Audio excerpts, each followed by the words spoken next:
జమ్మూ కాశ్మీర్ ప్రాంతంలోని పహల్గామ్లో పర్యాటకులపై ఉగ్రవాదుల దాడిని నిరసిస్తూ రాజమండ్రిలో జర్నలిస్టులు కదం తొక్కారు. ది రాజమండ్రి ప్రెస్ క్లబ్ ఆధ్వర్యంలో శుక్రవారం సాయంత్రం జర్నలిస్టులు ప్రభుత్వ ర్యాలీ నిర్వహించారు. స్థానిక ప్రెస్ క్లబ్ నుండి జాంపేట గాంధీ బొమ్మ వరకు ర్యాలీ కొనసాగింది. ఈ సందర్భంగా ఉగ్రవాదం నశించాలి, టెర్రరిస్టులను తుదం ముట్టించాలి, భారత్ మాతాకి జై అంటూ జర్నలిస్టులు అంతా నినాదాలు చేశారు.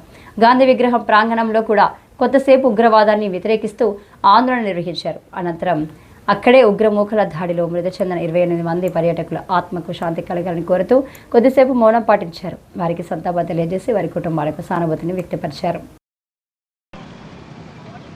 కాశ్మీర్ పహల్గామ్లో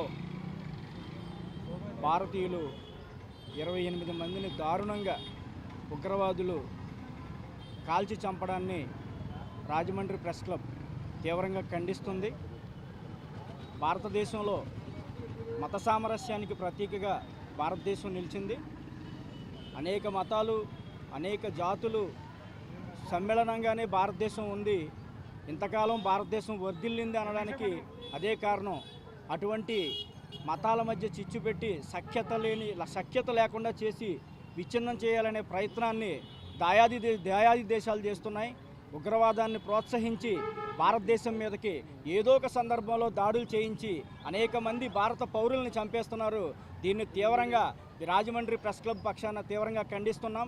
ఇటువంటి చర్యలు మళ్ళీ పునరావృతం కాకుండా భారత రక్షణ దళం సమర్థవంతంగా పనిచేయాలని, ఇటువంటి చర్యలను పునరావృతం కాకుండా ఆ ఉగ్రవాదాన్ని హతమార్చాలని చెప్పేసి ది రాజమండ్రి ప్రెస్ క్లబ్ తరఫున కేంద్ర ప్రభుత్వానికి విజ్ఞప్తి చేస్తున్నాం. కాశ్మీర్ ప్రాంతంలో అమాయకులైనటువంటి పర్యాటకుల్ని పొట్టన పెట్టుకున్నటువంటి ఉగ్రవాదాన్ని నశించాలంటూ ఈరోజు ఈ కార్యక్రమాన్ని రాజమండ్రి ప్రెస్ క్లబ్ తరఫున నిర్వహించడం జరుగుతోంది.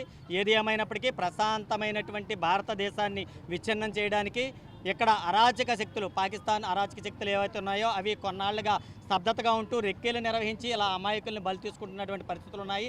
ఈ ఉగ్రవాదాన్ని ఎప్పటికైనా సరే కూకటి వేలతో పెకలించేలా మోడీ ఆధ్వర్యంలో కేంద్ర ప్రభుత్వం కానీ అన్ని రాష్ట్ర ప్రభుత్వాలు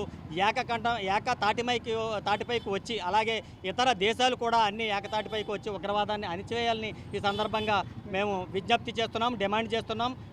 అలాగే అక్కడ మృతి చెందినటువంటి అమాయక ఎవరైతే టూరిస్టులు ఉన్నారో వాళ్ళందరూ ఆత్మలకు శాంతి చేకూరాలని ఈ సందర్భంగా మేము కోరుకుంటున్నాం.